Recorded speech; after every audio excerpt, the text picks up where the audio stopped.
Hello नमस्कार भाई। आप सभी का स्वागत है आपके अपने YouTube चैनल के ऊपर। पिछली वीडियो में मैंने देखा था किस तरह भारत के ऊपर अरबों का आक्रमण होता है और मोहम्मद गजनी साम्राज्य के अंदर अपनी शासन को कायम करता है और उसकी मृत्यु होती है 1030 के अंदर। और आज हम बात करने वाले हैं मोहम्मद गोरी के बारे में। मोहम्मद गोरी के बारे में यदि हम बात करें तो उससे पहले हम बात करते हैं गजनी साम्राज्य के बारे में।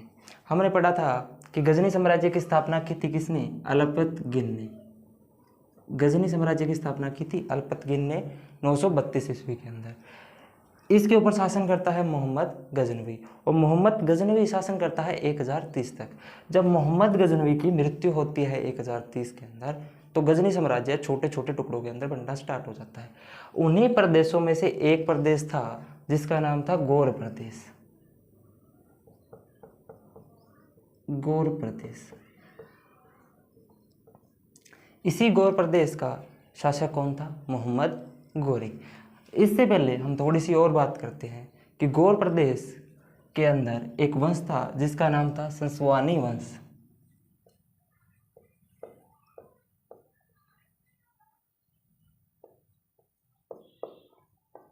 संसवानी वंश गौर प्रदेश के अंदर था। इसी का एक शासक था जिसका नाम था कुतुबुद्दीन हसन। इसी कुतुबुद्दीन हसन ने गौर प्रदेश के अंदर किसकी स्थापना की थी? संसवानी वंश की स्थापना की थी। इसी कुतुबुद्दीन हसन के 6 बेटे थे और उनको अलग अलग साम्राज्य दे दिया गया। ठीक है। इसी वंश का एक बंदा हुआ जिसका नाम था शहाबुद्दीन मोहम्मद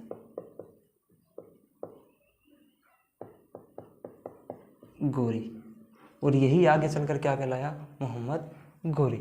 इसके बारे में और बात करें, यदि मोहम्मद गोरी के बारे में बोला जाए तो 1149 ईस्वी के अंदर इनका जन्म होता है। 1149 ईस्वी के अंदर जन्म हुआ और ये गद्दी पर बैठता है 1173 के अंदर। मतलब 1173 के अंदर ये गौर प्रदेश का क्या है? शासक बन जाता है। ठीक है। इसका उद्देश्य क्या था? राजा बनते ही या शासक बनते ही ये अपने साम्राज्य को और अधिक बढ़ाना चाहता था।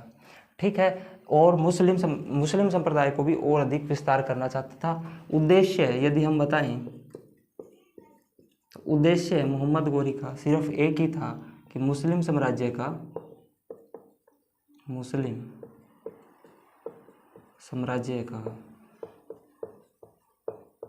विस्तार करना, ये उद्देश्य था। जैसे पहले हमने देखा था कि मोहम्मद गजनवी जिसका उद्देश्य क्या था? धन लूटना। धन लूटने की इच्छा से वो भारत के अंदर आक्रमण करता है। मुस्लिम संप्रदाय को बढ़ाने के लिए भी वो क्या है? आक्रमण करता है। लेकिन मोहम्मद गोरी की यदि हम बात करें तो इसका एक ही उद्देश्य था, मुस्लिम साम्राज्य का विस्तार करना। ठीक है। इसी चाह में ये क्या करता है? गौरी प्रदेश से निकलकर इधर एक शहर है जिसका नाम था मुल्तान। मुल्तान जो हाल ही में पाकिस्तान के अंदर है। पहले क्या था? पाकिस्तान और अफगानिस्तान अखंड भारत के ही भाग थे। तो इस मुल्तान के ऊपर ये आक्रमण करता है अपने साम्राज्य को बढ़ाने के उद्देश्य से। गजनी के ऊपर भी गौर प्रदेश से निकलकर ये आक्रमण करता है, लेकिन वहाँ पर यह सफल नहीं हो पाता। ये आक्रमण करता है मुल्तान के अंदर। मुल्तान के अंदर ये 1175 ईस्वी के अंदर आक्रमण करता है, जो कि मोहम्मद गोरी का पहला आक्रमण था। तो 1175 ईस्वी के अंदर मोहम्मद गोरी का पहला आक्रमण था। कहाँ पर था? मुल्तान के अंदर। और इस आक्रमण के अंदर उसको क्या है? जीत मिलती है। तो 1175 ईस्वी के अंदर मोहम्मद गोरी का पहला आक्रमण होता है मुल्तान के ऊपर, जिसके अंदर वो जीत दर्ज कर लेता है। इस जीत से खुश होकर वो अब भारत के ऊपर क्या है? आक्रमण करेगा। यहाँ पर अपने साम्राज्य को विस्तार करने की इच्छा रखता है। इसको यहीं पर रोकते हैं। पहले हम देखते हैं कि भारत के अंदर उस समय कौन कौन से वंश थे, क्या स्थिति थी, पहले उनको जानने का प्रयास करते हैं, फिर वापस लौटेंगे यहीं पर। ठीक है। यदि हम बात करें दिल्ली के अंदर, दिल्ली और यहाँ पर था अजमेर। दिल्ली और अजमेर के अंदर उस समय चौहान वंश का शासन था।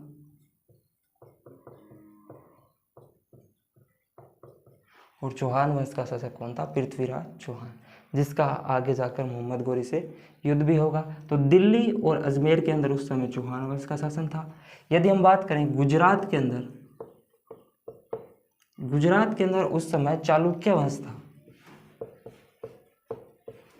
और इस चालुक्य वंश का शासक था भीम द्वितीय, भीम सेकेंड भी बोल सकते हो। इसी को मूलराज द्वितीय भी बोला जाता है। इसकी माता जो कि विधवा थी उसका नाम था नाइक देवी,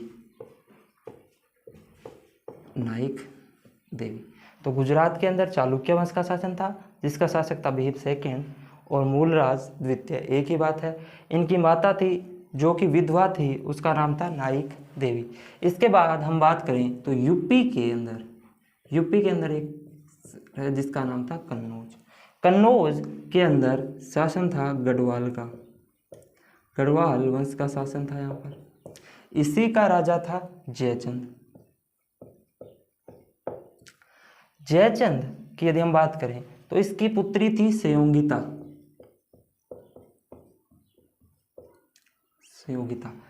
और यहाँ पर दिल्ली के अंदर शासन था चौहान वंश का।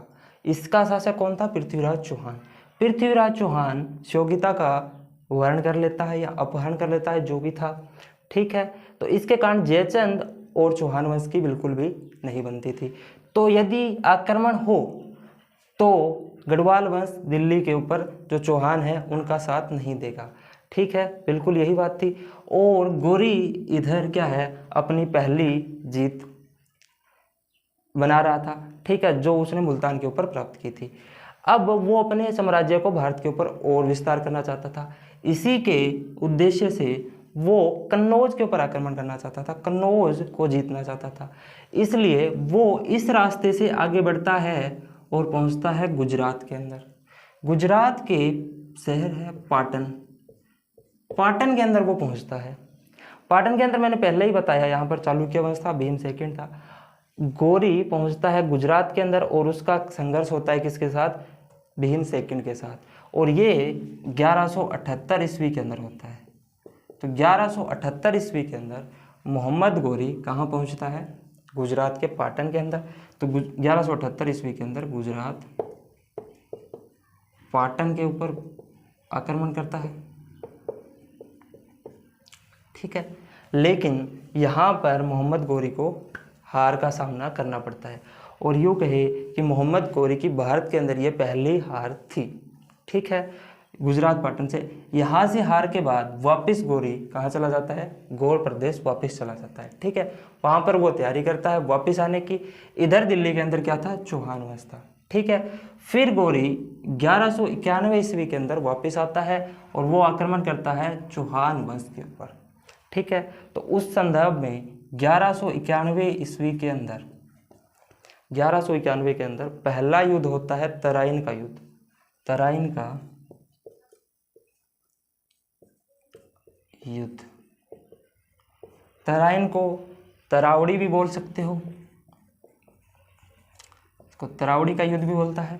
और ये तरावड़ी हरियाणा के करनाल जिले के अंदर है, ठीक है, 1191 में होता है। और ये युद्ध होता है मोहम्मद गोरी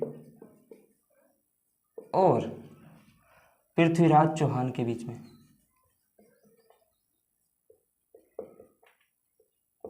पृथ्वीराज चौहान के बीच में, मोहम्मद गोरी और पृथ्वीराज चौहान के बीच में।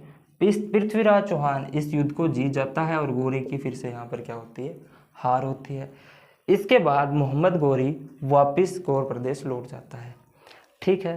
पृथ्वीराज चौहान के बारे में यदि हम बात करें तो उसका दिल्ली और अजमेर के अंदर, जैसे हमने बात की कि चौहान वंश का शासन था। पृथ्वीराज चौहान के एक राजकवि हुए जिनका नाम था, ऊपर लिख देता हूँ मैं,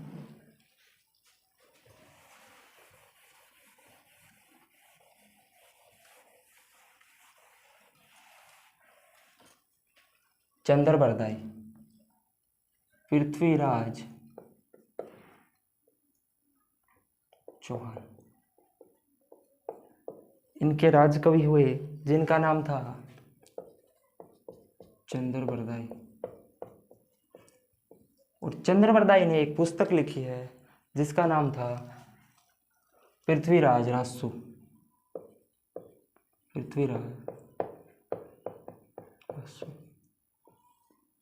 पृथ्वीराज रासू जो कि पृथ्वीराज चौहान के ही जीवन काल के ऊपर आधारित है। कई बार एग्जाम में पूछ लिया जाता है कि पृथ्वीराज रासू किसकी रचना है, तो ये चंद्रबरदाई की रचना है। चंद्रबरदाई किसके राज्य कवि थे, तो ये पृथ्वीराज चौहान के राजकवि थे। ठीक है, इसके बाद हम आगे बात करते हैं। तो हमने पहले देखा कि 1191 में क्या हुआ, तराइन की पहला युद्ध हुआ जिसमें पृथ्वीराज चौहान जीत गया और मोहम्मद गोरी वापस लौट गया। मोहम्मद गोरी फिर 1192 के अंदर दोबारा आक्रमण करता है और इस बार होता है तराइन का दूसरा युद्ध। 1192 ईस्वी के अंदर तराइन का द्वितीय युद्ध होता है, दूसरा युद्ध होता है। ये युद्ध भी मोहम्मद गोरी और पृथ्वीराज चौहान के बीच में होता है। इस युद्ध में गोरी जीत जाता है और पृथ्वीराज चौहान की क्या है, हार होती है। कहते हैं कि पृथ्वीराज चौहान को अंधा करके मार दिया गया था। लेकिन यदि हम बात करें जो चंद्रबरदाई थे जिन्होंने पृथ्वीराज रासू लिखी है, उसके अंदर कहा गया कि पृथ्वीराज चौहान ने बाद में गोरी को मारा था। तो ये सब काल्पनिक कथाएं हैं या अलग अलग बातें कही गई है इनके बारे में, तो वो अलग बातें हैं। लेकिन फिलहाल जो तराइन का द्वितीय युद्ध था उसमें गोरी की क्या होती है, जीत होती है और पृथ्वीराज चौहान हार जाता है। ठीक है, इसके बाद बात करें हम दिल्ली पर अब किसका शासन हो चुका था, मोहम्मद गोरी का। तो हम बात करें तो दिल्ली सल्तनत का पहला मुस्लिम शासक, दिल्ली सल्तनत का पहला मुस्लिम शासक कौन बना, मोहम्मद गोरी बना। तो दिल्ली सल्तनत का पहला मुस्लिम शासक मोहम्मद गोरी बनता है। इस तरह भारत के अंदर क्या है, मुस्लिम शासन की शुरुआत होती है। फिर क्या है, यहाँ पर दिल्ली के अंदर अब कौन बन चुका है, मोहम्मद गोरी। ये आक्रमण करता है किसके ऊपर, कन्नौज के ऊपर, और कन्नौज के ऊपर जयचंद का क्या था, शासन था। तो 1194 ईस्वी के अंदर ये अटैक करता है कन्नौज के ऊपर और युद्ध होता है चंद्रावर का युद्ध।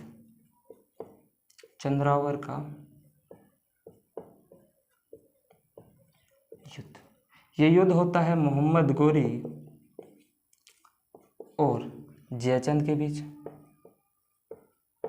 इस युद्ध में भी किसकी जीत होती है, मोहम्मद गोरी की, और जयचंद को हार का सामना करना पड़ता है। इस युद्ध के बाद यदि हम बात करें तो मोहम्मद गोरी जो है वो सिक्के जारी करता है। बहुत इंपॉर्टेंट बात है, सिक्के जारी करता है इस युद्ध के बाद, और उन सिक्कों के ऊपर लक्ष्मी माता के क्या होती है, चित्र बने हुए होते हैं। लक्ष्मी माता के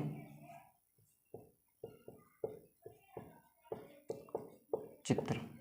तो प्रश्न पूछा जाता है लक्ष्मी माता के चित्र बने हुए सिक्के किस शासक के द्वारा जारी किए गए थे, तो ये मोहम्मद गोरी के द्वारा जारी किए गए थे, जिनके ऊपर लक्ष्मी माता के क्या है, चित्र बने हुए थे। इसके बाद हम बात करें तो मोहम्मद गोरी क्या है, वापिस गौर प्रदेश लौट जाता है। गौर प्रदेश के अंदर उसका संघर्ष होता है गजनी या वहाँ के कुछ स्थानीय जो शासक थे उनके साथ, और उनसे गौर प्रदेश के अंदर उसकी क्या हो जाती है, हार हो जाती है। इसलिए वो वापस 1205 में कहाँ पर आता है, दिल्ली के अंदर आता है। तो 1205 के अंदर जो है वो आखिरी बार भारत के अंदर आता है, दिल्ली के अंदर आता है। आते वक्त जो यहाँ पर सीमा के पास एक जनजाति थी जिसका नाम था खक्कड़ जनजाति, इस खक्कड़ जनजाति के साथ क्या है, मोहम्मद गोरी का क्या है, संघर्ष होता है। इस संघर्ष के अंदर मोहम्मद गोरी जीत जाता है और वो वापस क्या है, दिल्ली के अंदर आ जाता है। अब 1206 के अंदर दिल्ली से मोहम्मद गोरी वापस जब गौर प्रदेश को लौट रहा होता है, तब इस खक्कड़ जनजाति के साथ फिर से उसका संघर्ष होता है। इस संघर्ष के अंदर क्या है, गोरी की मृत्यु हो जाती है। तो गोरी की मृत्यु की यदि हम बात करें तो गोरी की मृत्यु होती है 12 मार्च 1206 को। 12 मार्च 1206 को गोरी की मृत्यु होती है। किसके संघर्ष के दौरान? तो खक्कड़ जनजाति का संघर्ष होता है किसके साथ? मोहम्मद गोरी के साथ, और उसमें इसकी क्या है? मृत्यु हो जाती है। तो ये क्या था? मोहम्मद गोरी के बारे में। इसके 2 सेनापति भी थे जिनके बारे में हम बात करेंगे अभी। मोहम्मद गोरी के 2 काबिल सेनापति थे। अब हम बात करते हैं मोहम्मद गोरी के 2 सेनापति थे। 2 सेनापति में से पहला था कुतुबुद्दीन ऐबक, कुतुबुद्दीन ऐबक, और दूसरा था बख्तियार खिलजी। कुतुबुद्दीन ऐबक के बारे में बात करें तो यही आगे जाकर किसकी स्थापना करेगा? गुलाम वंश की स्थापना करेगा। और गुलाम वंश 1206 से 1290 तक दिल्ली के ऊपर विराजमान रहेगा। तो 1206 से 1290 तक गुलाम वंश रहेगा। इसी की स्थापना करेगा आगे जाकर कौन? कुतुबुद्दीन ऐबक। दूसरे काबिल सेनापति की यदि हम बात करें तो दूसरे सेनापति थे बख्तियार खिलजी। बख्तियार खिलजी क्या करता है कि जैसे ही मोहम्मद गोरी दिल्ली के ऊपर विराजमान हुआ तो ये बख्तियार खिलजी यहाँ से बिहार और बंगाल के ऊपर क्या है? आक्रमण कर देता है। तो बख्तियार खिलजी बिहार के अंदर क्या है? विक्रमशिला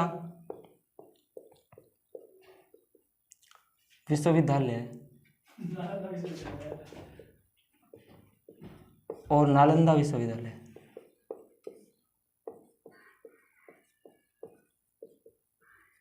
इन दोनों को क्या है? ध्वस्त कर देता है बिहार के अंदर। ठीक है, बिहार से जीतने के बाद ये आगे की ओर बढ़ता है बंगाल की तरफ। बंगाल के अंदर उस समय सैन्य वंश का शासन था और उसका शासक था लक्ष्मण सेन। और यहाँ पर सैन्य वंश था बंगाल की यदि हम बात करें तो बंगाल के अंदर उस समय सैन्य वंश का शासन था और लक्ष्मण सेन वहाँ का शासक था।